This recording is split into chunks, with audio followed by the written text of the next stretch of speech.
ජේසුස් වහන්සේ ඇත්තටම ඔබට ප්‍රේම කළ බව දැන් උන්වහන්සේ සනාථ කරලා තියෙනවා. ක්‍රියාවෙන් සනාථ කරලා තියෙනවා. උන්වහන්සේ ප්‍රේම කරන බව කිව්වා විතරක් නෙමෙයි. ඒක උන්වහන්සේ ක්‍රියාවෙන් කරලා පෙන්වුවා. එබැවින් ඒක තමයි අපි මේ කියන්නේ. උන්වහන්සේ මිනිස්යන් උදෙසා භූමික තලයට බැස්සා. දෙවියන් වහන්සේගේ එක ස්වරූපයක්. උන්වහන්සේ ඇත්තටම එහෙම වෙන්න ඕනද? උන්වහන්සේ ඇත්තටම මිනිස්යෝ වෙතට එහෙම එන්න ඕන කෙනෙක්ද? උන්වහන්සේට බැරිද අපි උන්වහන්සේට අකීකරු වෙලා අපි දෙවි කෙනෙක් නැහැ කියලා අපි දෙවියන් වහන්සේ මවපු මැවිල්ල අපිට ඕන විදිහට පාවිච්චි කරනකොට උන්වහන්සේට බැරිද වෙනත් මැවිල්ලක් මවලා අපිව අත්හැරලා දාන්න උන්වහන්සේට බැරිද? උන්වහන්සේට පුළුවන් ඕන. හැබැයි උන්වහන්සේ එහෙම කරේ නැහැ. අපිවම ඕන කියලා කිව්වා. මේ වැරදිච්ච මිනිස්සුම මේ පාපයට වැටිලා දෙවි කෙනෙක් නැහැ කියලා දෙවියන් වහන්සේට විරුද්ධව කටයුතු කරපු මිනිස්යන්වම නැවත උන්වහන්සේගේ ස්වර්ගික තලය දක්වා අරගන්න උන්වහන්සේට අවශ්‍ය වුණා.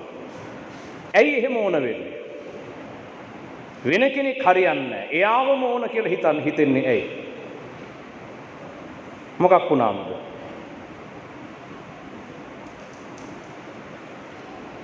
වෙන අය හරියන්නේ නැහැ. මේ බලාපොරොත්තු වෙන කෙනාම තමයි ලැබෙන්න ඕන කියලා හිතෙන්නේ. මොකක් වුණාද? අපි එයාට ප්‍රේම කරනකොට තමයි හැවෙන්නේ. එතකොට දෙවියන් වහන්සේගේ එක ස්වરૂපයක් වන උන්වහන්සේගේ මනුෂ්‍යාකාර ස්වરૂපය, ඒ මනුෂ්‍යාකාර ස්වરૂපය සනාථ කරලා පෙන්වනු ලැබුවා. උන්වහන්සේට වෙන කවුරුවත් නෙමෙයි අවශ්‍ය. වෙන දේවල් වලින් උන්වහන්සේට වැඩක් නැහැ. මේ ස්වර්ගික තලවල අපිට වඩා මහිමාන්විත ස්වර්ග වාසීන් සිටිනවා. අපට වඩා බලයෙන් උසස් දේව දූතයන් ඉන්නවා. බයිබලයේ විස්තර වෙන විදිහට කෙරුබ්වරු අග්‍ර දේව දූතයන් සෙරපීම් කියන තාම උසස් වර්ගවල මැවිලි උන්වහන්සේ මවා තිබෙනවා. නමුත් ඒ සියල්ලට වඩා දෙවියන් වහන්සේට මිනිස්යන්ව අවශ්‍ය වුණා. එබැවින් උන්වහන්සේ තමන් ඇත්තටම මිනිස්යන්ට ප්‍රේම කරන බව පෙන්වන්නත් නෙමෙයි. නමුත් උන්වහන්සේ මිනිස්යන්ට ප්‍රේම කරන නිසා පොළවට ආවා. ප්‍රේම කරනවා කියලා අර ඇක්ට් කරලා පෙන්නලා යන්න නෙමෙයි. ඇත්තටම ප්‍රේම කරන නිසා උන්වහන්සේ මිනිස්යන් අතරට පැමිණියා. හැබැයි එහෙම කියලා සභාව උන්වහන්සේව පිළිගත්තද? උන්වහන්සේ පොළවට ඇවිල්ලා මිනිස්යන්ට කතා කළා, නුඹලා මාත් එක්ක එන්න.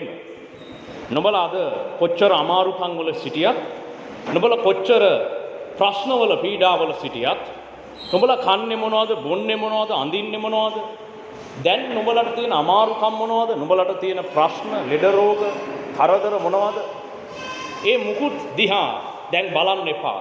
මා අනුව එන්න, මාත් එක්ක එන්න කියලා සභාවට ආරාධනා කළා. හැබැයි මිනිස්සු ඒ හඬට ඇහුම්කන් දුන්නේ නැහැ.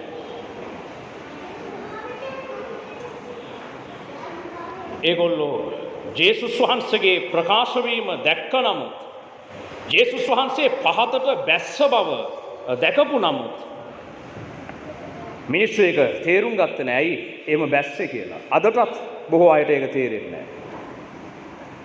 ඇයි ජේසුස් වහන්සේ පොළවට ආවේ? ඇයි දෙවියන් වහන්සේගේ මනුෂ්‍යාකාර ස්වරූපයක් පොළවට ආවේ මොකටද ඇත්තටම? මොනව ඕන වෙලාද ආවේ? අපෙන් මොනව ඉල්ල ගන්නද? අපෙන් උන්වහන්සේට নমස්කාරය ඉල්ල ගන්නද? අපෙන් උන්වහන්සේට ගෞරවය ඉල්ල ගන්නද? අපෙන් මොනව ඉල්ල ගන්නද උන්වහන්සේ පොළවට බැස්සේ? මොකටද ආවේ පොළවට? කියන්න බලන්න. මොකටද දෙන්නේ දෙවියන් වහන්සේ පොළොවට? මොන හිකට දෙන්නේ? ඉන්න තිබුණාට හෙට වෙලා. ඇයි ආවේ? ඇවිල්ලා අපිට කියලා මොනව කරගන්නද? අපි මොනවද උන්වහන්සේට කරලා දෙන්නේ? අපිට මොනවද කරලා දෙන්න පුළුවන් උන්වහන්සේට? දැන් ඔබ මෙතන කාගෙන් හරි ඉල්ල ගන්න දෙයක් තියෙනවද දෙවියන් වහන්සේට මෙහෙට ඇවිල්ලා? මොනවද ඉල්ලගන්නේ උන්වහන්සේ? උන්වහන්සේ තමයි සියලු මැවිලි වල කර්තෘවරයා. උන්වහන්සේ තමයි තුන්වන ස්වර්ගයේ සියලු මැවිලි හසුරුවන දෙවියන් වහන්සේ. උන්වහන්සේට සමාන කෙනෙක් නැහැ. උන්වහන්සේට කාගේවත් උදව් අවශ්‍ය නැහැ. නැති දෙයක් තියෙනවා නම් උන්වහන්සේක මවල හරි උන්වහන්සේට අවශ්‍ය සැලැස්ම කරන්න බලය තිබෙන කෙනෙක්. උන්වහන්සේ කියන පොළවේ රන්ද රිදීද මාගේ මම කැමති කෙනාට ඒව දෙනවා. කැමති කෙනාගෙන් ඒව ඉවත් කරනවා. මිනිස්යන්ගේ ජීවිතවල විපාක, මිනිස්යන්ගේ ජීවිතවල ක්‍රියාවේ හැටියට ප්‍රතිඵල දෙන්නේ උන්වහන්සේ. මිනිස්යන්ට කර්ම විපාක උපදවල දෙන්නේ උන්වහන්සේ.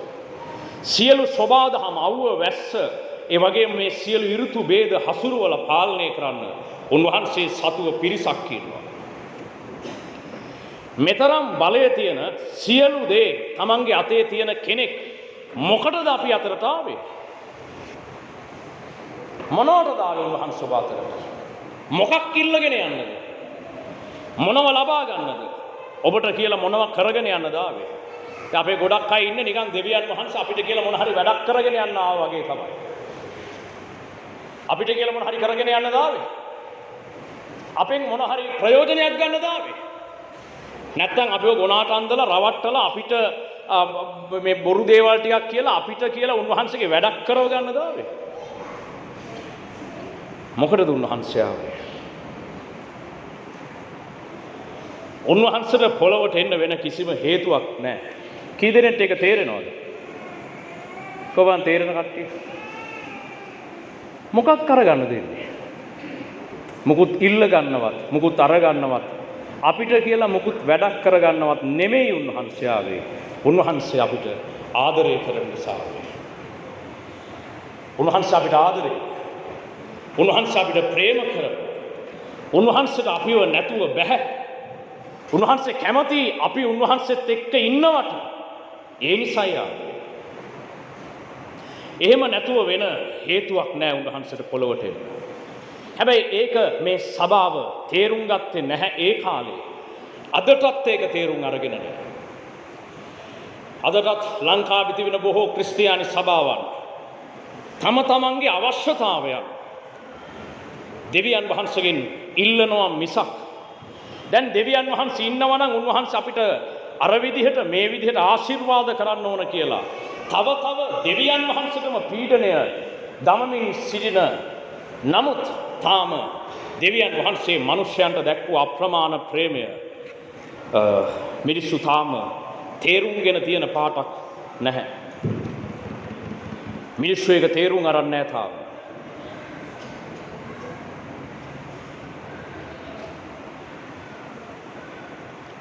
සමහර අය හිතනවා උන්වහන්සේ පොළොවට ආවේ අපිව කැඳවගෙන අපෙන් උන්වහන්සේගේ රාජ්‍යයට මොන හරි වැඩක් කරගන්න කියලා. දැන් මෙතන ඉන්න අයටත් එහෙම හිතෙන්න පුළුවන්. දැන් මම ඔයාලව විවිධ පළාත් වලින් ලංකාවේ විවිධ දිස්ත්‍රික්ක වලින් කැඳවලා තිබෙන්නේ මාත් එක්ක වැඩ කරන්න. ඒ වගේම මේ සභාවට ඔබව කැඳවලා තිබෙන්නේ සමහර විට මේ ඔයාලට කියලා මොන හරි වැඩක් කරව ගන්න. ඔයාලගේ තියෙන දේවල් සභාවට එකතු කරගන්න කියලා හිතෙන්න පුළුවන්. එහෙම හිතන මිනිස්සුන්ට මොන හරි දෙයක් එහෙනම් අපි මේ මොකක් හරි මේකේ මොන හරි තියෙනවා යටි කූට්ටු වැඩක් තියෙනවා කියලා හිතෙන්නේ. එහෙම තමයි දෙවියන් වහන්සේ ගැනත් හිතෙන්නේ. ඕ මොකක් හරි එහෙම මේකේ තියෙන්න ඕන. යටින් මොකක් හරි ඇති. නැත්නම් කවුද ලාභයක් නැතුව මේ මීයක් කඩන්නේ අතලේව කන්න නෙමෙයි කියලා කියන්නේ. අන්න එහෙම තමයි දෙවියන් වහන්සේ ගැනත් හිතෙන්නේ. දෙවියන් වහන්සේ ගැනත් මිනිස්සුන්ට හිතෙනවා. දෙවියන් වහන්සේ අපිව කැඳවන්නේ නැත්තේ එහෙනම් උන්වහන්සේගේ රාජ්‍යය ගොඩනගා ගන්න එහෙනම් උන්වහන්සේට බැරුව තියෙන්නේ නැති. ඒකට තමයි අපිව කැඳවලා තියෙන්නේ. මේ උන්වහන්සේගේ රාජ්‍යය ගොඩනගන්න පොළවේ. එහෙම කට්ටියක් හිතනවා. ඒ වගේම තව කට්ටියකට හිතනවා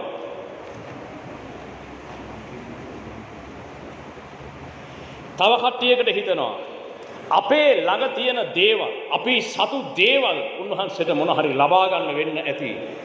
මේ උන්වහන්සේ අපිව හොයාගෙන ඇවිල්ලා තියෙන්නේ. ලාභයක් වෙනුවෙන්. එහෙම තමයි මිනිස්සුන්ගේ මනස වැඩ කරන්නේ. මිනිස්සුන්ගේ හැටි තමයි සැක කරන්නේ. විශ්වාසය කියන්නේ දෙවියන් වහන්සේ කෙරෙන් පැමිණෙන දීමනාවක්. ඒක ආත්මික දෙයක්. විශ්වාසය. මනුෂ්‍යයන් තුල නිතර තියෙන්නේ සැකය. ඉතින් මිනිස්සුන්ට එහෙම තමයි හිතෙන්නේ. අදටත් මිනිස්සු එහෙමයි හිතන්නේ. දැන් අපි මිනිස්සුම මේ සේවාවන් වලට කැඳවනකොට අපි පල්ලියට එන්න කියලා කියනකොට ඒගොල්ලන්ට එහෙම තමයි හිතෙන්නේ. මොකක් හරි අපෙන් කරගන්න එක්ක මොන හරි අපේ පැත්තක් ගලවලා ගන්න වගේ තමයි එයාලට හිතෙන්නේ. අපි මොනවද ඔබෙන් ගන්න තියෙන්නේ අපිට? මොනවද දෙවියන් වහන්සේට ඔබගෙන් ඕන? ඔබව ගෙන්නලා ඔබගෙන් මොකද්ද උන්වහන්සේට අරගන්න තියෙන්නේ? නමුත් ඔබ සිටින විනාශකාරී ලෝකයේ උන්වහන්සේ ඔබව කැඳවනවා. උන්වහන්සේ ඔබට ප්‍රේම කරන නිසා. දෙවියන් වහන්සේ මිනිසයන්ට ප්‍රේම කළ බව ස්ථිර ලෙස උන්වහන්සේ ස්වකීය ක්‍රියාවෙන් පෙන්නපු දවස තමයි අපි මේ ලෝකයේ පුරා ක්‍රිස්තියානි සභාව විසින් මේ අද සමරනු ලබන්නේ.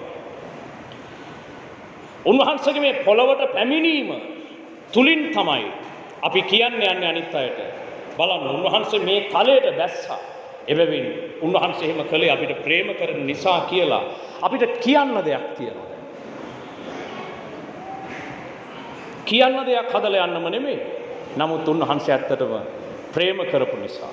මං කියන දේ කී දෙනෙක්ට තේරෙනවද? මේක බොහෝ අයට තේරුම් ගිහිල්ලා කියලා පේන්නේ නැහැ. නමුත් ඔබ මේක තේරුම් ගන්න ඕන කොහොම හරි. උන්වහන්සේ ඔබට ආදරය කරනවා. උන්වහන්සේ තමයි ප්‍රේමයේ පටන් ගන්නේ. උන්වහන්සේ තමයි ප්‍රේමයේ උල්පත බව බයිබලයේ විස්තර වෙනවා. දෙවියන් වහන්සේ තමයි ප්‍රේමය. දෙවියන් වහන්සේ කෙරෙන් පමණයි ඒක පැමිණෙන්නේ. දෙවියන් වහන්සේගෙන් තමයි මනුෂ්‍යයන් වෙතට ප්‍රේමය කියන ගුණය අත්ුනේ. ඒ නිසා උන්වහන්සේ එම ප්‍රේමය ස්වකීය ජීවිතයේ ක්‍රියාවෙන් පෙන්නපු කාලය තමයි අපි මේ සමරන්නේ. මම ඔබට කිව්වා වගේ උන්වහන්සේ ආස වුණා උන්වහන්සේගේ සභාව උන්වහන්සේත් එක්ක එකට ඉන්නව දකින්න. උන්වහන්සේට ලැබෙන ගෞරවය උන්වහන්සේ කැමති වුණා බෙදා ගන්න Taman ප්‍රේම කළ සභාවත් එක්ක. බයිබලයේ කියනවා මේ සභාව හරියට උන්වහන්සේගේ මනාලිය වගේ කියලා.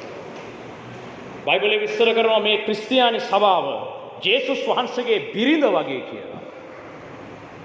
ජේසුස් වහන්සේ ප්‍රේම කරන උන්වහන්සේ විසින් පැමිණෙන තුරු බලාගෙන සිටින මනාලිය වගේ තමයි සභාව කියලා බයිබලයේ තුල විස්තර කරනවා. අන්න ඒකට තමයි බයිබලයේ සභාව සහ ක්‍රිස්තුස් වහන්සේ අතර තියෙන බැඳීම සමාන කරලා තියෙනවා. Taman විවාහ විය යුතු ස්ත්‍රිය පැමිණෙන තුරු බලා සිටින පුරුෂයෙක් වගේ. එන්න එහෙම තමයි සභාව සහ ජේසුස් වහන්සේ ගැන ඒ සම්බන්ධතාවය වෙන කියන්න විදිහක් නැහැ. ඒක නිසා බයිබලයේ විස්තර වෙනවා මේ සභාව හරියට ක්‍රිස්තුස් වහන්සේගේ මනාලිය වගේ කියලා. ඉතින් උන්වහන්සේ ආස වුණා Tamanගේ මනාලිය Taman සමග ඉන්නවා දකින්න. උන්වහන්සේ ආස වුණා Taman ප්‍රේම කරන කෙනා Taman සමග එකට සිටිනවා දකින්න. නමුත් තවම උන්වහන්සේට මේ අවස්ථාව ලැබිලා නැති බව තමයි බයිබලයේ විස්තර වෙන්නේ. උන්වහන්සේ ඒ Tamanට ඇත්තටම ප්‍රේම කරන මනාලිය පැමිණෙන තුරු උන්වහන්සේ බලා සිටිනවා. ඒක තමයි බයිබලයේ අවසාන ලියවිලි වල විස්තර වෙන්නේ.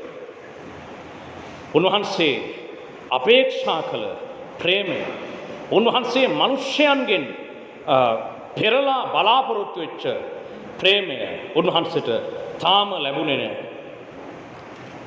උන්වහන්සේ බලාපොරොත්තුවෙන් තමයි පොළවට ආවේ. උන්වහන්සේ තාම ඒ බලාපොරොත්තුවෙන් තමයි ඉන්නේ. මං ඉස්සර හිතපු දෙයක් තමයි දැන් ජේසුස් වහන්සේ මැරිලා දින 3කට පස්සේ නැවත නැගිට්ටා. ඒතර මං ඉස්සර හිතන් හිටියා ජේසුස් වහන්සේ දැන් මරණය පරාජය කරලා දින 3කට පස්සේ නැගිට්ටානේ. නැගිටලා ඉන්නේ. නැගිටලා උන්වහන්සේ දැන් ස්වර්ගයට ගියා. උන්වහන්සේ නැවත නැගිටලා ස්වර්ගයට ගිහිල්ලා දැන් ස්වර්ගයේ ඊටාම ප්‍රීතියෙන් සන්තෝෂයෙන් ඇති කියලා තමයි හිතා හිටියේ කාලේ. හැබැයි දෙවියන් වහන්සේගේ හදවත උන්වහන්සේ මට පෙන්වලා දුන්නා. ඇත්තටම උන්වහන්සේ මරණය පරාජය කළ සියලු ස්වර්ගික තලවල බලය, රජකම, පාලන බලය උන්වහන්සේ අත්පත් කරගත්ත නමුත් උන්වහන්සේගේ ජීවිතයේ තාම හිස්කමක් තිබෙනවා. උන්වහන්සේ තාම උන්වහන්සේගේ මනාලිය පැමිණෙන තුරු බලා සිටින කෙනෙක්. දැන් තමයි මට තේරෙන්නේ ජේසුස් වහන්සේ මරණය පරාජය කරලා ස්වර්ගික බලය රජකම අත්කරගත්තා. බලන්න උන්වහන්සේට දැන් කොච්චර ගෞරවයක් තියෙනවද? උන්වහන්සේට කොච්චර මහිමයක් තියෙනවද? උන්වහන්සේ එනකොට ස්වර්ග වාසීන් උන්වහන්සේට ගෞරව කරනවා. සියලු මහිමය උන්වහන්සේට ලබා දෙනවා. නමුත් උන්වහන්සේගේ ගෞරවයද වටින්නේ උන්වහන්සේගේ මනාලිය උන්වහන්සේ වෙතට පැමිණීමද වටින්නේ. මොකද්ද උන්වහන්සේ බලන් ඉන්නවද? මොකද්ද උන්වහන්සේට වටින්නේ? උන්වහන්සේ ඒ මහිමය අතහැරලා තමන්ගේ මනාලිය වෙනුවෙන් පොළවට ආපු කෙනෙක්. සභාව වෙනුවෙන් පොළවට ආපු කෙනෙක්. උන්වහන්සේට මොන දේවල් තිබුණත් උන්වහන්සේ තවම බලා සිටිනවා. අපි උන්වහන්සේගේ ප්‍රේමය තේරුම් අරගෙන උන්වහන්සේව වටහාගෙන උන්වහන්සේ වෙතට අපේ මුළු ජීවිතය කැප කරන තුරු දෙවියන් වහන්සේගේ මනුෂ්‍යාකාර ස්වරූපය තාම බලා සිටිනවා. තාම උන්වහන්සේ වේදනාවෙන් ඉන්නේ. දැන් බොහෝ ක්‍රිස්තියානි සභාවන් වල ඉගැන්වීම තමයි බොහෝ අය ගේ අදහස තමයි දැන් ජේසුස් වහන්සේව මහිමයට පත් කරලා තියෙනවා.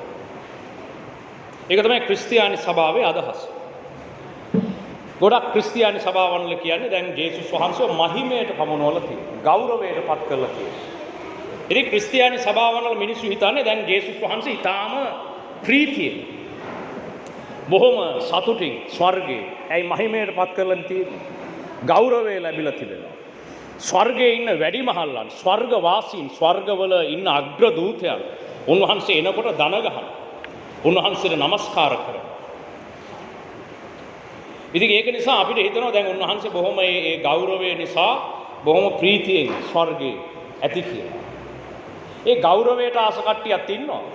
හැබැයි ජේසුස් වහන්සේ කියන්නේ උන්වහන්සේට ගෞරවයට වඩා වටින දෙයක් උන්වහන්සේට තිබෙනවා. ගෞරවයට වඩා උන්වහන්සේ අපේක්ෂා කළ ප්‍රේමය තමයි උන්වහන්සේට වටින්නේ. අද මේ ලංකාවේ තිබෙන බොහෝ ක්‍රිස්තියානි සභාවන් වල ඉන්න බොහෝ නායකයන් සහ බොහෝ අය ඒගොල්ලන්ට ප්‍රේමයට වඩා වටින්නේ ගෞරවය සහ වස්තුව. ඒගොල්ලන්ට ප්‍රේමය වටින්නේ නැහැ. ඒගොල්ලන්ට ජේසුස් වහන්සේගේ හදවත තාම තේරිලා නැහැ. ඒකයි ඒගොල්ලෝ ජේසුස් වහන්සේගේ බලය ගැන විතරක්, උන්වහන්සේට තියෙන තේජස ගැන විතරක් කතා කර කර ඉන්නේ. කිසි කෙනෙක්ට ජේසුස් වහන්සේගේ හදවත වැටහෙන්නේ නැහැ. ඉතින් පල්ලිවල සින්දු කිය නට ඒගොල්ලෝ කියන දැන් ස්වර්ගයේ කියන ප්‍රීති ප්‍රශංසාව ඇහෙනවා කියලා. ස්වර්ගයේ කොහෙද ප්‍රීති ප්‍රශංසාවක් තියෙන්නේ? දැන් එක්කෙනෙක් ගිය සතියේ දාවතුන YouTube එකේ මම දැක්කා. ස්වර්ගයේ තියෙන සන්තෝෂය, ස්වර්ගයේ තියෙන ප්‍රීතිය, දෙවියන් වහන්සේගේ ප්‍රීති සන්තෝෂයට එහෙ කියන සින්දුවක් එයාට ඇහෙනවලු.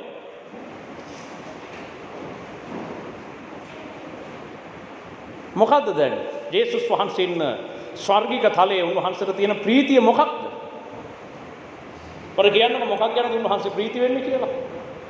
රජකම ලැබිච්ච නිසා. ගෞරවය ලැබිච්ච නිසා. එනකොට දන ගහන නිසා. එනකොට මේ අපේ නායකයා කියලා කියන නිසා. එහෙමද? ඒක නිසා උන්වහන්සේට සතුටුයි. එහෙම සතුටු හිතන කට්ටියත් ඇති. හැබැයි උන්වහන්සේට ඒකේ ඇති ලොකු සතුටක් නැහැ. උන්වහන්සේ තාම වේදනාවෙන් සිටින බව මගේ ආත්මයට දැනෙනවා. උන්වහන්සේ ඒක කාලයක් තිස්සේ උන්වහන්සේගේ ආත්මය, දෙවියන් වහන්සේගේ හදවත, දෙවියන් වහන්සේ ඉන්නේ මොන වගේ තත්වයකද කියන එක මට අවුරුදු 15ක් තිස්සේ උන්වහන්සේ කියලා දුන්නා. දෙවියන් වහන්සේ මොන වගේ තැනකදී, දෙවියන් වහන්සේගේ හදවත දැන් මොන වගේද? උන්වහන්සේගේ ආත්මයේ තියෙන වේදනාව මොකක්ද? උන්වහන්සේ මෙච්චර දේවල් කරලා කවුද උන්වහන්සේව පිළිගන්නේ? උන්වහන්සේ මෙච්චර මිනිස්යන්ට ප්‍රේම කරලා කවුද උන්වහන්සේට ප්‍රේම කරන්නේ? උන්වහන්සේගේ වේදනාව මේ සභාවට උගන්වන්න කියලා උන්වහන්සේ මට කිව්වා. මේගොල්ලන්ට තේරුම් කරලා දෙන්න. මෙයාලා දන්නේ නැහැ මගේ හදවතේ තියෙන වේදනාව. මම මොකක් වෙනුවෙන්ද බලාගෙන ඉන්නේ කියන එක ක්‍රිස්තියානි සභාවට තේරෙන්නේ නැහැ. මේ ක්‍රිස්තියානි සභාවේ කියනවා වගේ මේ එක එක හාස්කම් කරන එකයි බයිබලයේ කියලා තියෙන වචනය ඒකේ තියෙන බලය අල්ලගෙන දඟලන එකයි නෙමෙයි වැඩේ. දෙවියන් වහන්සේගේ හදවත කාටද තේරෙන්නේ? උන්වහන්සේගේ හදවත තේරෙන නායකයෙක් ඉන්න ඕන. ක්‍රිස්තියානි සභාව නිවැරදි මාර්ගයට හරවන්න. එම නිසා උන්වහන්සේ වසර 15කට පස්සේ මාව කැඳෙව්වා ඒ සඳහා. ක්‍රිස්තියානි සභාවට මේක කියලා දෙන්න. ඒගොල්ලෝ මෙච්චර කාලයක් වැරදියට වටහාගෙන හිටපු දෙයක්. උන්වහන්සේ මට ඒක කියලා දුන්නා. ඒ කියලා දීප එකත් එච්චර ලේසි වුණේ නැහැ. මගේ ජීවිත අත්දැකීම් වලින් මාව රැගෙන ගියපු මාර්ගවල එහෙම තමයි බයිබලයේ ඉන්න බොහෝ දිවසිවරුන්ට පණිවිඩ දුන්නේ එහෙම තමයි. බයිබලයේ මෝසෙස් කියලා නායකයෙක් ඉන්නවා. බයිබලයේ ඉන්නවා යෙරමියා කියලා දිවසිවරයෙක්. බයිබලයේ ඉන්නවා පේට්‍රස් කියන ප්‍රේරිතවරයා. මේගොල්ලෝ ජීවිතය තුල අත්දකපු ජීවිත සිදුවීම් ඇසුරු කරගෙන තමයි දෙවියන් වහන්සේගේ හදවත සහ දෙවියන් වහන්සේ මීළඟට කරන්නට යන උසස් සැලසුම් පිළිබඳව අනාවරණය කළේ. ඒ නිසා මේ බයිබලය කියවලා කාටවත් දෙවියන් වහන්සේ කවුද කියලා තේරුම් ගන්න බෑ. ඒක ඔබට පහදලා දෙන්න. ඒ ආත්මය දැනෙන ඒ මාර්ගය හරහා ගමන් කළ දෙවියන් වහන්සේ විසින් කාරණා අනාවරණය කළ නායකයෙක් ඔබට ඉන්න අවශ්‍යයි. ඒ නිසා මුල්ම කතෝලික සභාවේ බයිබලය දුන්නේ නැහැ මිනිස්සුන්ගේ අතට. බයිබලය පාවිච්චි කළේ ප්‍රේරිතවරයා විතරයි. ඒකට හේතුව බයිබලයේ මිනිස්සුන්ගේ අතට දුන්නා කියලා මහ ලොකු දෙයක් කරන්න බෑ. අපේ කට්ටිය මොකද්ද කරන්නේ? බයිබලයේ තියෙන ඔක්කොම පද ටික Tamanට අදාළයි කියලා ගහගෙන ඒක දැන් බිත්තිවල ගහගෙන අතේ ලියාගෙන නළලේ ගහගෙන උළු අස්සේ ගහගෙන ඒක දිහා බල ඉන්නවා. ඒක කාටද කිව්වේ? මොකටද කිව්වේ? ඒක කියපු කෙනා මොන වගේ වාතාවරණයක් කරහද ගියේ? ඒ මුකුත් ගැන මිනිස්සුන්ට අවබෝධයක් නැහැ. ඒ නිසා මුල්ම කතෝලික සභාවේ බයිබලය මිනිස්යන්ගේ අත්වලට දුන්නේ නැහැ. අදටත් කතෝලික සභාවේ වැඩි මිනිස්සුන්ගේ අතට බයිබලය දෙන්නේ නැහැ. බයිබලය දුන්නා කියලා ඒක තේරෙන්නේ නැහැ එහෙම. හැබැයි දැන් ක්‍රිස්තියානි සභාවේ බයිබලය මිනිස්සුන්ගේ අතට දුන්නා.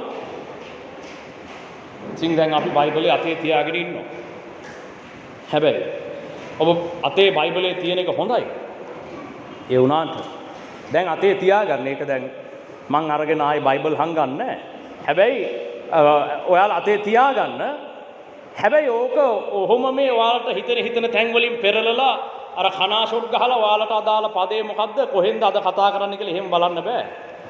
බයිබලය පහදලා දෙන්න. ඒ හරහා ගමන් කළ බයිබලයේ හිටපු ප්‍රේරිතවරයෙක් වගේ ඒ ප්‍රේරිත කැඳවීමලත් නායකයෙක් ඉන්න ඕන. ඔබට ලියවිල්ල පහදලා දෙන්න. ඒක තමයි මම මේ කරන්නේ. ඔබට මේ ලියවිල්ල පහදලා දෙන්න. මේ ලියවිල්ල ඔබට වැටහුන්නේ නැහැ.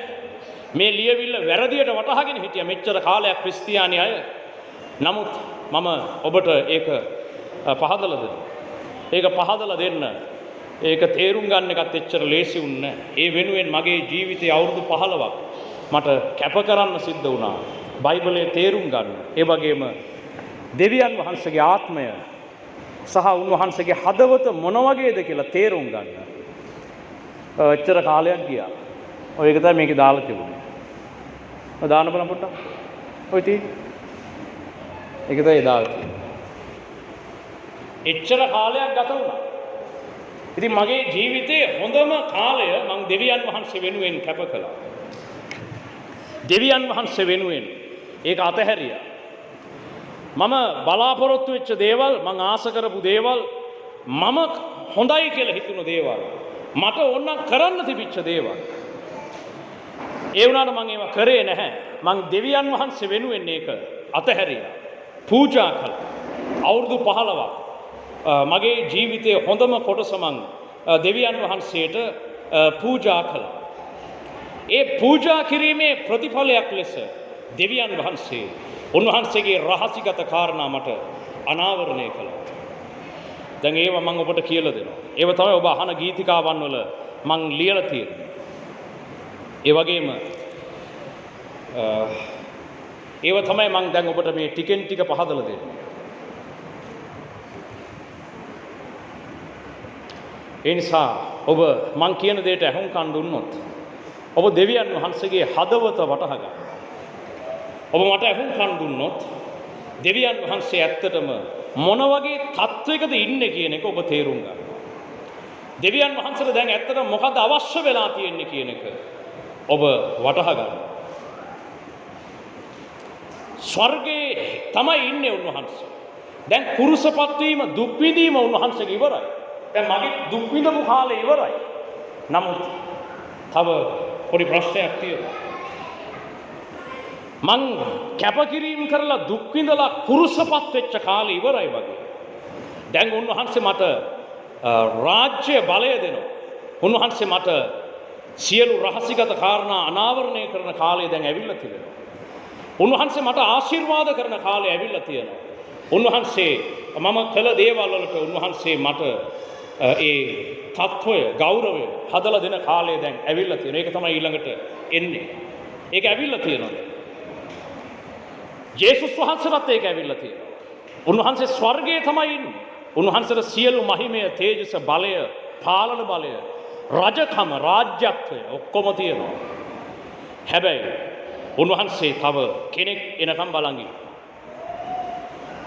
කවුද? ඒ තමයි උන්වහන්සේගේ මනාලිය. ඒ තමයි උන්වහන්සේට සැබෑවට ප්‍රේම කරන සභාව.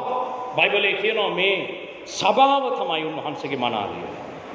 මේ සභාව උන්වහන්සේට උන්වහන්සේගේ ප්‍රේමය වටහාගෙන උන්වහන්සේ කවුද කියලා තේරුම් අරගෙන උන්වහන්සේට ප්‍රේම කරන කණ්ඩායම එකට එකතු වෙලා ඒගොල්ලෝ කියන්න ඕන අපි දැන් මේ පොළවේ ඕන දෙයක් අතහැරලා ඔබ වෙතට පැමිණෙන්න මං සූදානම් කියලා කියන්න. ඒකත් එක්ක තමයි බයිබලයේ විස්තර කෙරෙන ඔසවා ගැනීම කියන සංසිද්ධිය ඇති වෙන්නේ. ඒ කියන්නේ අන්න එහෙම තත්වයකට මිනිස්සු කණ්ඩායමක් හැදෙන්න ඕනේ. ඒක හදන්න තමයි මේ යන්නේ අපි. ඒක අපි හදලා දෙන්න ඕනේ. දැන් ඒක හදලා දෙන්න ජේසුස් වහන්සේට ආයි පොළවට එන්න බෑ. උන්වහන්සේට ඇවිල්ලා ආයි දුක් විඳින්නද කියන්නේ පොළවට ඇවිල්ලා. උන්වහන්සේට ආයි එන්න බෑ. කවුද ඒක හදලා දෙන්න ඕන? ඒක අපි තමයි හදලා දෙන්න ඕන. සේවකයෝ ටික තමයි ඒක හදලා දෙන්න ඕන. සේවකයෝ හදලා දෙන්න ඕන ක්‍රිස්තුස් වහන්සේගේ මනාලිය. කවුද මනාලිය කියලා කිව්වේ? සභාව. මේ ක්‍රිස්තියානි සභාව ජේසුස් වහන්සේට ඇත්තටම ප්‍රේම කරන ජේසුස් වහන්සේගේ ප්‍රේමය ඇත්තටම වටහා ගන්න තත්වයකට වෙනස් වුණාම අන්න ඒ තමයි ක්‍රිස්තුස් වහන්සේ වෙතට යන මනාලිය කියලා තමයි බයිබලයේ ඒ උපමාව තමයි පාවිච්චි කරලා තියෙන්නේ. මේක පැහැදිලි කරන්න වෙන ක්‍රමයක් නෑ.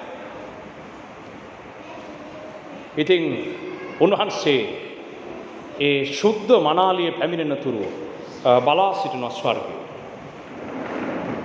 එබැවින් උන්වහන්සේට රාජ්‍යත්වයේ තිබුණා කියලා උන්වහන්සේට ගෞරවය සියලු බලය තිබුණා කියලා උන්වහන්සේට ඒක නෙමෙයි වැදගත් වෙන්නේ. උන්වහන්සේට ඒක පාවිච්චි කරන්නත් පුළුවන් වෙන්නේ උන්වහන්සේට ප්‍රේම කරන සභාව උන්වහන්සේ වෙතට ආව.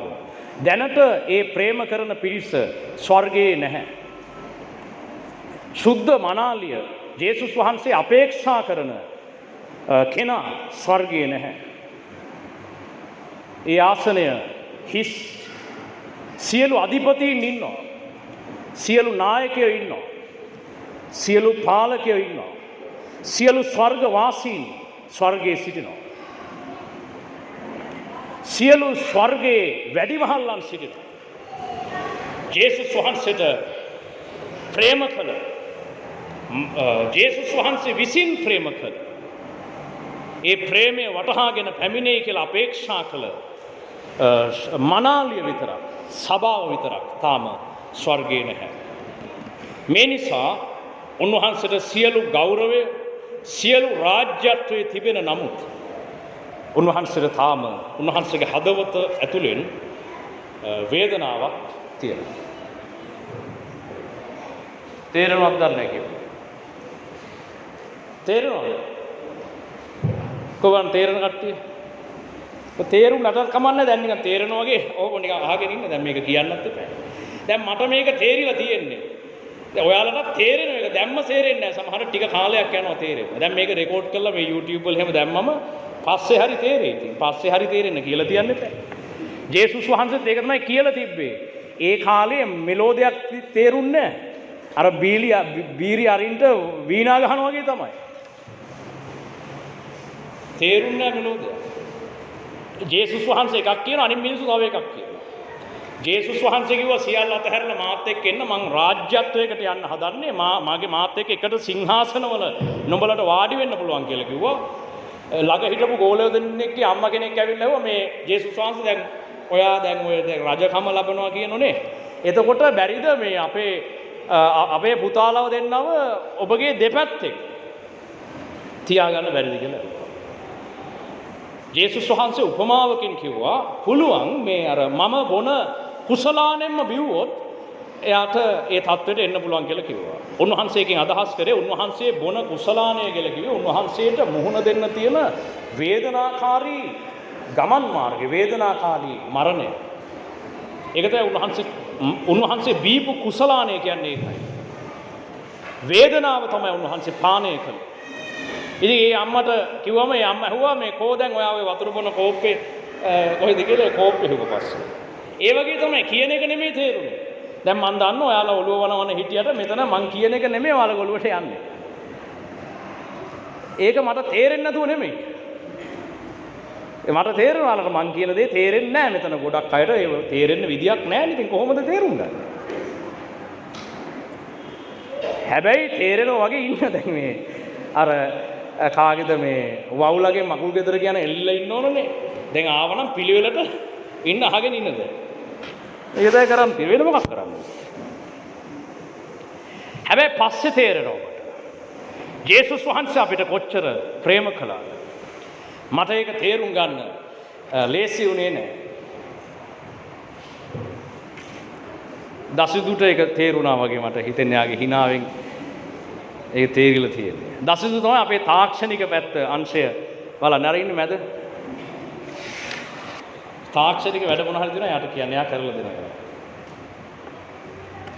ඒ වගේම මේ වැඩ මේ දේව මෙහෙය සූදානම් කරන්න අපේ තරුණ කණ්ඩායම් සහ මා සමග පුහුණු වෙන ගොඩක් අය සති ගාණක් තිස්සේ වෙහෙසුණා. අපි ඒගොල්ලන්ට අත්පොළසන්නාදයක් දී ස්තුතියි. මෙයාව නම් අපේ නිදාගෙන ඉඳි ගෙදරට ගිහලා දාගෙන ආවේ. කවන්න අය ඉන්නවා. ඒව තමයි. කොහොම හරි උස්සන් ඇවිල්ලා ඉතින් වැඩේ කරනවා.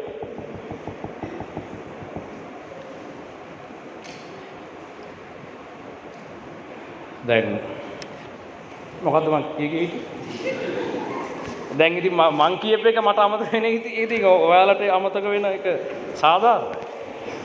ඒ ක්‍රිස්තුස් වහන්සේගේ ප්‍රේමය කොහෙද අපිට ඒ මතක හිටින්න විදියක් නැහැ දැන් මේ. එහෙම තමයි. ඒක තමයි මනුෂ්‍ය ස්වරූපය. හැබැයි අපි මේක කොහොම හරි මතක් කරලා හරි අපි වටහා ගන්න අවශ්‍යයි. අපි තේරුම් ගන්න උන්වහන්සේ කොයි වගේ කෙනෙක්ද කියලා. මනුෂ්‍ය නුවණින් ජේසුස් වහන්සේගේ ක්‍රියාව ප්‍රේමය වටහා ගන්න බෑ. නමුත් අපි ඒක කොහොම හරි තේරුම් ගන්න ඕන. ඒ නිසා මේ දේශනේ නැවත YouTube එකකිනුත් ආයේ පොඩ්ඩක් බලන්න. මොකද්ද මේ කියන්නේ කියලා. උන්වහන්සේ අපට දැක්වූ අප්‍රමාණ ප්‍රේමය කොච්චරද කියලා වටහා ගන්න උත්සාහ කරා. ඇත්තරම දෙවියන් වහන්සේ ඔබට ගොඩක් ආදරේ. ඒකයි මට කියන්න තියෙන්නේ. ඔබට කියලා මුකුත් උන්වහන්සේට කරගන්න දෙයක් නැහැ. උන්වහන්සේට ඔක්කොම තියෙනවා. අපි මොනවද දෙන්නද උන්වහන්සේට? උන්වහන්සේ සතුව සියල්ල තියෙනවා. අපේ සේවය උන්වහන්සේට නැති වුණා කියලත් ඒව මහ ලොකු ප්‍රශ්නයක් උන්වහන්සේට නැහැ. අපි තමයි සේවය කළා ස්වර්ගය ගොඩනගලා දෙන්නේ. අනේ. අපේ සේවය. උන්වහන්සේට අපේ සේවය නෙමෙයි උන්වහන්සේ අපිට ආදරය කරනවා. ඒකයි උන්වහන්සේ ආවේ. ඒකයි උන්වහන්සේ තාම බලාගෙන ඉන්නේ. උන්වහන්සේ සතු ගෞරවයෙන් කොටසක් තමයි ඔබට අද මේ දීලා තියෙන්නේ. අපි කොහේ හිටපු කට්ටියද? අපි වරද්ද ගත්තා. අපි වැරදිලා විනාශයන් තුල හිටපු අය. නමුත් උන්වහන්සේට තිබිච්ච මහිමය, උන්වහන්සේට තිබිච්ච ගෞරවය උන්වහන්සේ ඔබත් එක්ක බෙදාගෙන තිබෙනවා. දෙවියන් වහන්සේ මට දුන්න කැඳවීම මේ සේවයට කැඳවල තිබෙන අනෙකුත් අයත් එක්ක මං බෙදාගත්තා වගේ උන්වහන්සේ සියලු සේවක සේවිකාවන් එක්ක උන්වහන්සේගේ මහිමය බෙදා හදාගෙන තිබෙනවා. නමුත් උන්වහන්සේ දැන් මම අන්තිම කොටස කියන්නේ අහන්න. අන්තිම ටික කියන්නේ. අර නිදාගෙන ඉන්න කට්ටිය තට්ටු නැගිටවන්නකො පොඩ්ඩක්. හරි. දැන් කෑම කන්න තියෙන තව ටිකකින්. ඒ හින්දා පොඩ්ඩක් හැරිලා ඉන්න. දැන් මේ අන්තිම ටික මේ ඔන්න අහගන්නකො. දැන් ඒ පැත්ත බලන්න එපා. මේ වීඩියෝ එකට දාන්න ඕනේව ගන්න මෙහෙ මගේ දිහා බලගෙන. කැමරාව දිහා බලන්න එපා වීඩියෝ කරනකොට. එතකොට දැන් ඔක්කොම ඉතින් කියලා දෙන්න ඕන මුලින්. එතකොට දැන් මම කියන්නේ ජේසුස් වහන්සේ ස්වර්ගික තලයක ඉන්නේ දැන්. උන්වහන්සේට සියලු ගෞරවය මහිමය තිබෙනවා. උන්වහන්සේගේ සියලු අධිපතීන් ටික ඉන්නවා. නමුත් උන්වහන්සේ තාම එක දෙයක් බලාපොරොත්තු වෙන්නේ. උන්වහන්සේට ඇත්තටම ප්‍රේම කරන සභාව උන්වහන්සේ වෙතට පැමිණෙන තුරු උන්වහන්සේ ඊටාම ආශාවෙන් උන්වහන්සේ ඒ දවස පැමිණෙන තුරු උන්වහන්සේ ඊටාම බලාපොරොත්තු සහගතව බලාගෙන ඉන්නවා. ඒ නිසා අපේ වගකීම තමයි මේ සභාව උන්වහන්සේ වෙතට සූදානම් කරලා දෙන එක. නේද? වෙන අපිට කරන්න දෙයක් නැහැ. අපි මේ සේවයට ඇවිල්ලා ඉන්නේ මේකෙන් වරප්‍රසාද ගන්න නෙමෙයි. මේකේ තියෙන ගෞරවය අත් කරගන්න නෙමෙයි. ඇයි අපි සේවයට ඇවිල්ලා ඉන්නේ? අපේ සේවය තමයි අපි ක්‍රිස්තුස් වහන්සේගේ මනාලිය ලෑස්ති කරලා දෙන්න ඕන. කවුද ඒක කරලා දෙන්න ඕන? ඔයාලා තමයි කරලා දෙන්න ඕන. අපි එකතු වෙලා තමයි කරලා දෙන්න ඕන. අපි නෙමෙයි ඒ මනාලිය. තේරුණාද? දැන් මෙච්චර කාලයක් ක්‍රිස්තියානි සභාවේ අය හිතාගෙන හිටපු තව දෙයක් තමයි දැන් මේ සේවය කරන්න කැප වෙලා ඉන්න අපි සෙට් එක තමයි ක්‍රිස්තුස් වහන්සේගේ මනාලිය කියලා. අපි මනාලිය නෙමෙයි. අපි කවුද? ඒ සුද්ධ මනාලිය ලෑස්ති කරන කට්ටිය. මම කියන්නේ සේවය කරන අය. දැන් හොඳේ. ඔතනින් පස්සේ ඉන්න පුළුවන් මනාලියට අයිති වෙන කොටස් ටික ඉන්න පුළුවන්. මං කියන්නේ සේවයට එන කට්ටිය දැන් කොහොමද ජේසුස් වහන්සේ වෙනුවෙන් ජීවිතේ කැප කරලානේ තියෙන්නේ. ඒගොල්ලෝ කැමති ඕන වෙලාවක ජේසුස් වහන්සේ යන් කියන්න විතරයි ඕන. හරි යන් කියලා එනවා. තේරුණා? හැබැයි සේවකයෝ ටික එහෙම ලෑස්ති වෙලා ඉඳලා හරියන්නේ නැහැ. කවුද ලෑස්ති වෙන්න ඕන? මනාලියව ලෑස්ති කරන්න. ඒක තමයි ක්‍රිස්තියානි සභාවෙන් දැන් හිතා ඉන්න අනිත් වැඩේ. ඒගොල්ලෝ හිතන මේ සේවයට කැප වෙච්ච කට්ටිය දැන් අපි ඔක්කොම අතහැරලා සේවයට කැප වෙලා ඉන්නවා. ඒක නිසා දැන් ඔබ වහන්සේ අපිව ඔසව ගන්න, අපිව ඔබගේ මනාලිය විදිහට ගන්න කියලා ආඥා කරනවා. පිස්සුද? පිස්සුද බං? දැන් මේ කවුද අර මේ දැන් මනමාලයා ඉන්නවා. එයා මනමාලිව ලෑස්ති කරන්න සේවකයෝ ටිකක් දැම්මම, යාළුවෝ ටිකක් දැම්මම මනමාලි නැති වුණා කියලා මනමාලයා ගිහිල්ලා අර යාළුවෝ ටිකත් එක්ක බඳිනවද ගිහිල්ලා? යයි යන්නේ ආයේ. දැන් මේ දවස්වල ජේසුස් වහන්සේ මධ්‍යවකාශයට ඇවිල්ලා ඉන්නේ. ඒ සරණ මංගල්‍යයට ලෑස්ති වෙන මේ අවසාන කාලේ ඒක තමයි බයිබලයේ කියන්නේ. ඇවිල්ලා තියෙන්නේ මොකටද? මනමාලිව අරගෙන යන්න තමයි ඇවිල්ලා ඉන්නේ.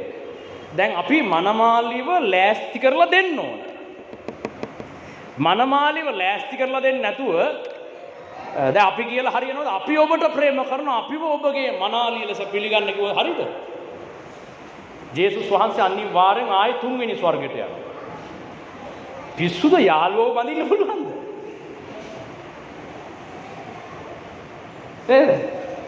යාළුවෝ හිතරිද්දන්නත් බෑනේ. ජේසුස් වහන්සේ අනිවාර්යෙන් කියයි දැන් ෂේප් වෙනවා. එහෙනම් අනිවාර්යෙන් මොන හරි හිතරිද්දන්නත් බැරි නිසා මොන හරි ෂේප් වෙන්න දෙයක් කියලා නෑ, හරි කමක් නෑ, ඕන් නෑ. මම පස්සෙන් මං කියලා යයි. ඇයි දැන් බනින්නත් බෑ. මොකක් කියලා බනින්නද? එයා කියන කතාවත් හරි. දැන් එයාත් කියනවා මමත් ගොඩක් කැප වුණා, මමත් ඔබ වහන්සේ දෙස බලාගෙන හිටියේ, ඔබ වහන්සේ වෙනුවෙන් තමයි මම මෙච්චර කාලයක් බලාගෙන හිටියේ, ඔබ වහන්සේ වෙනුවෙන් තමයි සේවය කරේ.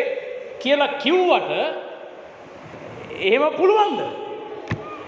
ක්‍රිස්තුස් වහන්සේ ප්‍රේම කරන කෙනෙක් ඉන්නවා. ක්‍රිස්තුස් වහන්සේ විසින් ප්‍රේම කරන සභාව අපි ඔක්කොම එකට එකතු වෙලා උන්වහන්සේට ගොඩනගලා දෙන්න ඕනේ. ඒක තමයි අපේ සේවය. ඒ නිසා ඔබ තමයි ජේසුස් වහන්සේගේ හවුල් සේවකයෝ. ඔබ කවුද? හවුල් සේවකයෝ. ඒකයි පේත්‍රස්ලා සහ මුල් ගෝලයෝ 12 දෙනාට කියනවා මම නුඹලා මගේ මිත්‍රයෝ කියලා හඳුන්වනවා. ඒගොල්ලන්ට කිව්වද නුඹලා මගේ සුද්ධ මනාලිය කියලා? ඒගොල්ලන්ට මොකද්ද කිව්වේ? නුඹලා මගේ මිත්‍රයෝ. නුඹලා තමයි මගේ හවුල් සේවකයෝ. නුඹලා ඇවිල්ලා මාත් එක්ක එකට සිංහාසනවල වාඩි වෙනවා. ඒක තමයි එලිදරව් පොතේ 20 වෙනි පරිච්ඡේදය කියන්නේ. මාත් එක්ක එකට වාඩි වෙන කට්ටිය ඔයාලා. මාත් එක්ක රාජ්‍ය පාලනය දෙන කට්ටිය. මගේ බිරිඳ ඔයාලා නෙමෙයි. ජේසුස් වහන්සේගේ තමයි කියන්නේ. මම සරණ පාවා ගන්න යන්නේ මේ ඔයාලම නෙමෙයි. ඒකට මම ප්‍රේම කරන කෙනෙක් කියනවා. අන්න ඒ ප්‍රේම කරන කෙනාව තමයි මම සරණ පාවා ගන්න. එහෙම තමයි බයිබලයේ මේ ජේසුස් වහන්සේගේ කතාව ඔය උපමාවෙන් තමයි පෙන්නලා තියෙන්නේ. වෙන මේක පෙන්වන්න ක්‍රමයක් නැහැ. තේරෙනවද? අනිත් කට්ටිය හිතයිනවා මේ දැන් සේවය කරන මේ සෙට් එක තමයි ක්‍රිස්තුස් වහන්සේගේ මනාලිය වෙන්නේ කියලා හිතාගෙන ඉන්නවා. හිතාගෙන ඉතින්. හිතාගෙන තමයි තියෙන්නේ. අපි හිටියට හරියන්නේ නැහැ නේ. ක්‍රිස්තුස් වහන්සේ ආට ප්‍රේම කරා. ක්‍රිස්තුස් වහන්සේ ප්‍රේම කරන කෙනෙක් ඉන්නවා. අන්න ඒගොල්ලන්ව ගොඩනගන්න. අපේ ඒක තමයි සේවය. උන්වහන්සේ කොච්චර කල් ඒ මනාලිය එනතුරු බලන් හිටියද කියලා බලන්න. දැන් අවුරුදු කීයක්? අවුරුදු කීයක් උන්වහන්සේට ප්‍රේම කරන කෙනා ලැබෙනකන් උන්වහන්සේ බලන් හිටියද? ලියවිල්ල ලියා තිබෙන විදිහට දැන් අවුරුදු 7000කට කිට්ටුයි.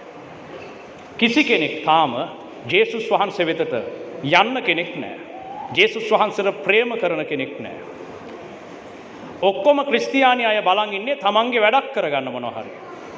තමන්ට අවශ්‍ය කරන දෙයක් ලබා ගන්න තමයි බලාගෙන ඉන්නේ. හැමෝම යාඥා කරලා තමන්ට අවශ්‍ය දේවල් දෙවියන් වහන්සේගෙන් ඉල්ල ඉන්නවා. හැමෝම ඉල්ලන්නේ පොළවේ තමන්ට අවශ්‍ය කරන වස්තුව, දේවල්, පොළවේ තමන්ට අවශ්‍ය తত্ত্বය. ඒක තමයි යාඥා කරලා අපේ ක්‍රිස්තියානි ගොඩක් අය යාඥා කරනවා කියලා තමන්ට අවශ්‍ය දේවල් ටික තමයි ඉල්ලන්නේ. හැබැයි කිසි කෙනෙක් නැහැ ඒ ඉල්ලීම් පැත්තක තියලා අපිට මේ මුකුත් පොළවේ ඉල්ලීම් අවශ්‍ය නැහැ. අපිට අවශ්‍ය දෙවියන් වහන්සේ වෙතට යන්නයි කියන එක කියන කෙනෙක් තාම ක්‍රිස්තියානි සභාවේ නැහැ. තාම නැහැ. ඒකයි අපිට මේක ගොඩනගන්න කියන්නේ. මේ ක්‍රිස්තියානි සභාව අපි ඒ තැනට ගන්න ඕන. මේ ක්‍රිස්තියානි සභාව ඇත්තටම දෙවියන් වහන්සේට ප්‍රේම කරන සභාවක් බවට පත් කරන්න ඕන. අන්න ඒ වෙනුවෙන් තමයි මේ සේවාව දෙවියන් වහන්සේ විසින් කැඳවලා තිබෙන්නේ. ඒක කරන්න අවශ්‍ය බව තමයි උන්වහන්සේ මට අනාවරණය කරලා තියෙන්නේ. එබැවින් මේ ලංකාවේ තිබෙන බොහෝ නිකායන් වලට අනාගතයේදී නායකත්වය දෙන්න දෙවියන් වහන්සේ මාව කැඳවන. ඒක උන්වහන්සේ කියලා ඉවරයි.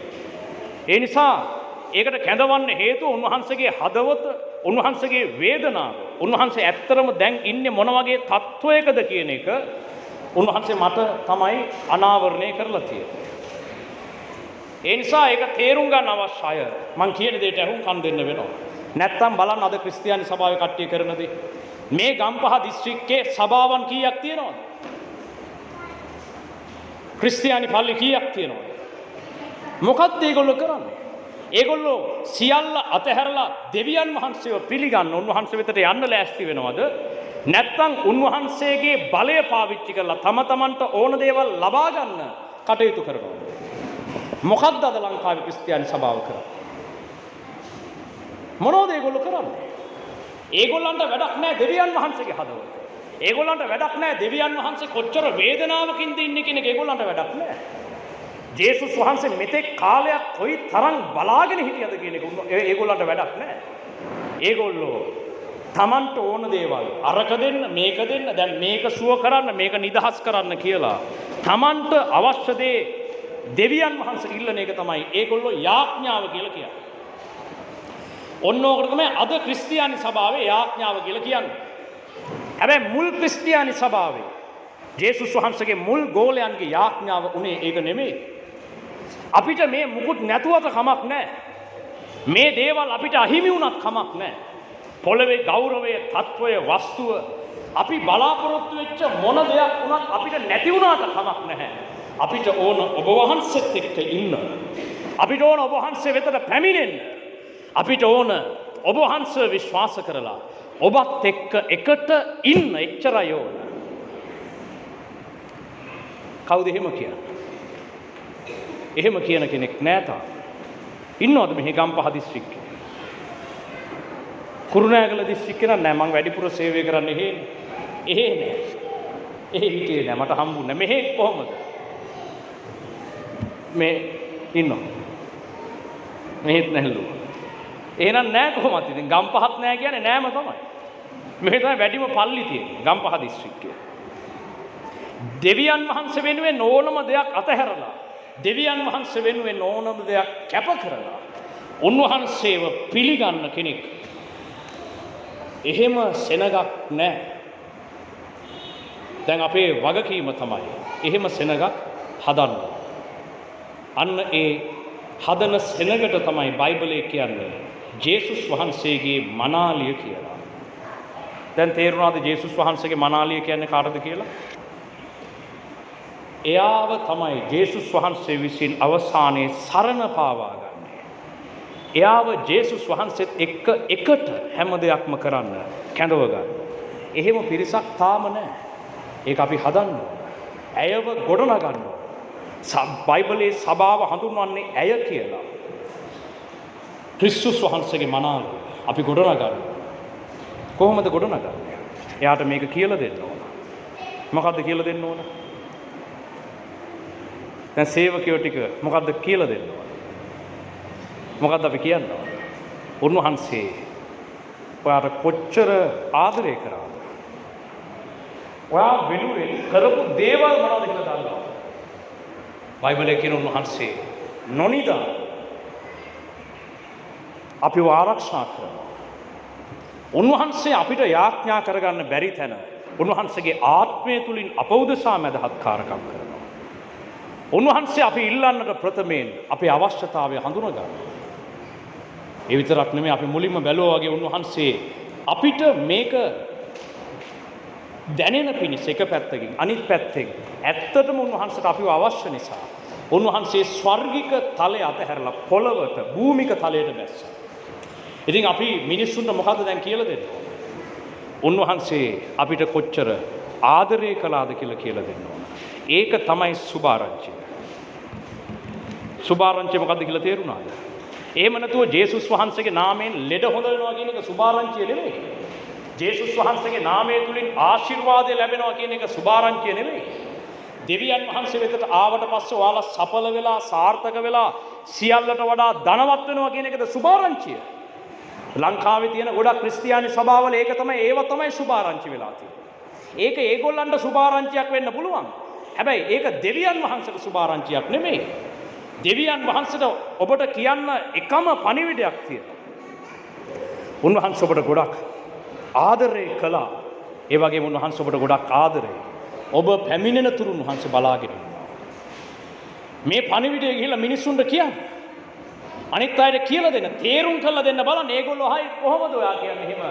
උන්වහන්සේ අපිට ප්‍රේම කරනවා. අන්න එතකොට කියන්න උන්වහන්සේ අපි වෙනුවෙන් කරපු දේවල්.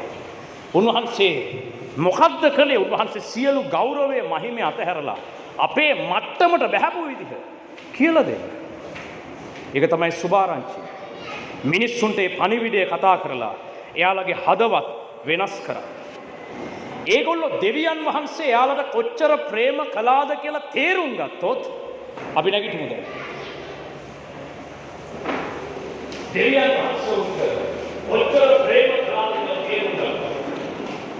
ඒගොල්ලෝ ටිකෙන් දෙවියන් වහන්සේ ප්‍රේම කරා. දෙවියන් වහන්සේ ඔබට නමස්කාර වේවා ස්වාමීනි. හැමෝම දැස් පියාගන්න. ඔබට පහසු විදිහකට ඉන්න. නැගිටලා යාඥා කරන්න පුළුවන් අය නැගිටින්න. ඉඳගෙන ඉන්න ඕන අය ඉඳගන්න ධන ගහම මේ වෙලාවේ යාඥා කරන අය එලෙස ධනින් සිටිමින් ස්වාමීන් වහන්සේට යාඥා කරනවා. බලන්න වහන්සේ අපිට කොච්චර ප්‍රේම කළාද. අද මේ ලෝකයේ පුරා මේ නත්තර කියලා වෙනම මොනවද දෙයක් සමරන්නේ.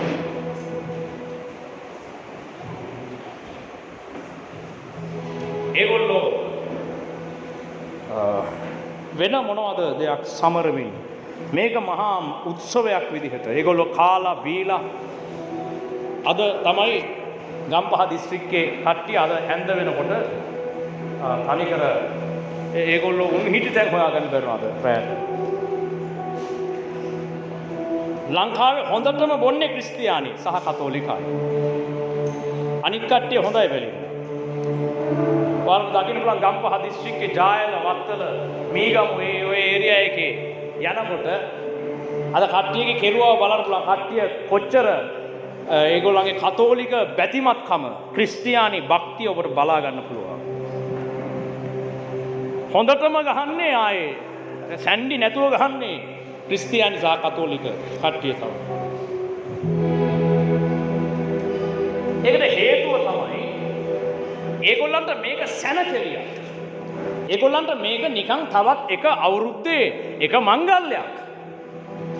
හැබැයි දෙවියන් වහන්සේ බලන්න තව අවුරුද්දක් ගත වුණා. බලන්න ගිය නත්තලේ ඉඳලා තව අවුරුද්දක් ගත වුණා. තව අවුරුද්දක් උන්වහන්සේ බලාගෙන.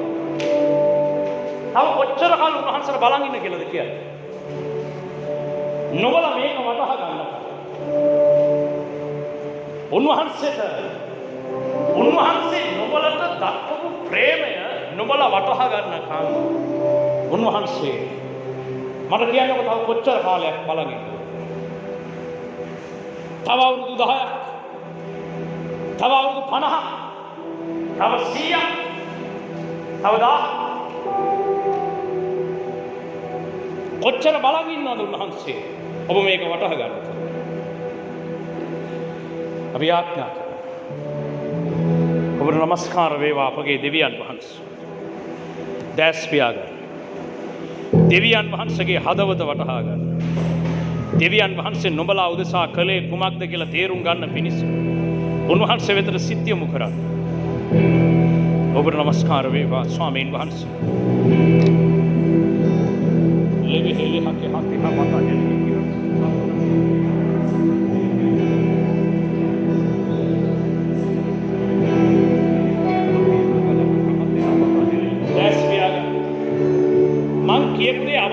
තේරෙන අය ඇත්තටම යාඥා කරනවා. උන්වහන්සේ කියන්නේ මම ඔබට ප්‍රේම කරනවා කියලා. සියලු සේවක සේවිකාවන් දෙවියන් වහන්සේට කියන්නේ අපි මෙච්චර කාලයක් මේක වටහා නොගෙන අපි අපේ ගෞරවයේ තත්වයට අපි සේවය කළා. නමුත් මෙතෙන් පටන් අපි ඔබට සුදුසු මනාලිය ගොඩනගා දීම සඳහා අපි සේවයට ඇතුල් වෙනවා.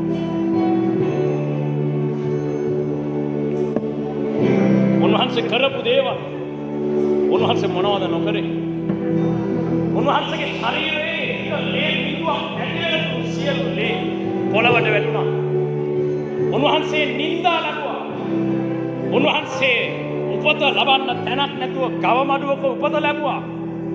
උන්වහන්සේ මිනිස්යන්ගේ අත්වලට පාවා දෙනු ලැබුවා. උන්වහන්සේට කස පහරවල් 39ක් ගැහුවා. උන්වහන්සේගේ ශරීරය බින්දා තමනවල කරන්නේ රාජකීයත්වය අපහැරේ මනුෂ්‍යයන් වෙතට බැස්සා තුන්වන ස්වර්ගයේ මැවිල්ලේ කතෘවරයා මනුෂ්‍ය ඉදිරියේ ලැජ්ජ වුණා. මිනිස්සු ඇවිල්ලා කනට ගහලා කිව්වා නුඹ දිවසිවරේ නම් දැන් ගැහුවේ කවුද කියලා කියපන්. උන්වහන්සේව නිර්වත් කරලා උන්වහන්සේගේ ගෝලයෝ ඉදිරියේ ලැජ්ජ කරලා පුරුෂයෙක් වද දීලා මැරුවා. ඇයි වැස්සෙන්ද? ඇයි ස්වර්ගික මහිමය තියන් හිටියේ නැත්තේ? ඇයි ආවේ ඔය ටික කරගන්න පොළවට?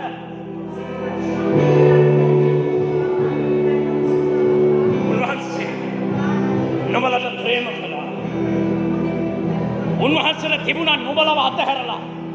එකම අතක් බලා ගන්න.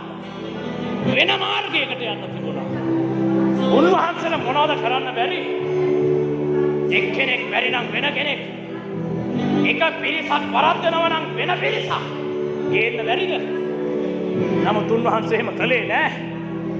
උන්වහන්සේ තමන් ප්‍රේම කළ සෙනග උදෙසා ජීවිතය කැප කළා. නුඹලට මාව වටහා ගන්න බැරි නම් මම නුඹලා උදෙසා එහෙමනම් පූජා කරනවා. මේ කතාව බලලා යම් කාලයක මතු පරම්පරාවක යම් පිරිසක් මං කලේ මොකද්ද කියලා වටහාගෙන මට ප්‍රේම කරයි කියලා උන්වහන්සේ එදා කුරුසපත් වුණා. අන්න ඒ පරම්පරාව තමයි දැන් මේ ගොඩනැගෙමින් පවතින්නේ. ඒ පරම්පරාව තමයි නුඹලා. මේක තව මෙහෙම ඉදිරියට යන්නේ නැහැ. මේක තවත් ඉස්සරහට යන්නේ නැහැ මෙහෙම. දැන් නුඹලා වටහා ගන්න. මේ ලියවිලි වල තිබෙන රහස් ඔක්කොම දැන් නුඹලට අනාවරණය කරනවා. තව මොනවද කියන්න ඕන? සියල්ල අනාවරණය. උන්වහන්සේ එදා අප උදෙසා කොච්චර වේදනාවින්දද? අපිට ආදරේ නිසා ආවා. වෙන මුකුත් නිසා නෙමෙයි. ඔබ යොදාගෙන මුකුත් වැඩක් කරගන්න නෙමෙයි. ඔබේ මොනවත් ඉල්ල ගන්න නෙමෙයි. ඔබට ආදරේ නිසා.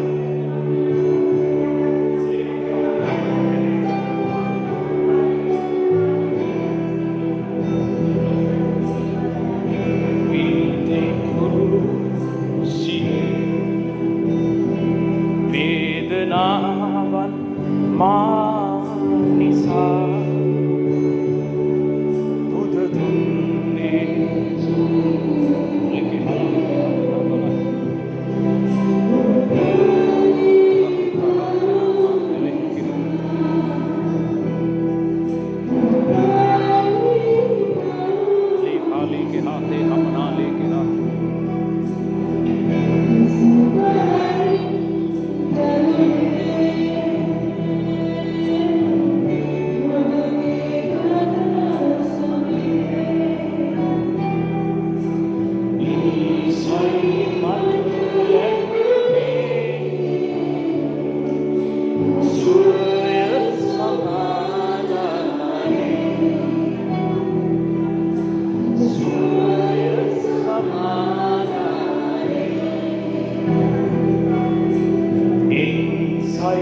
මට ලැබුණේ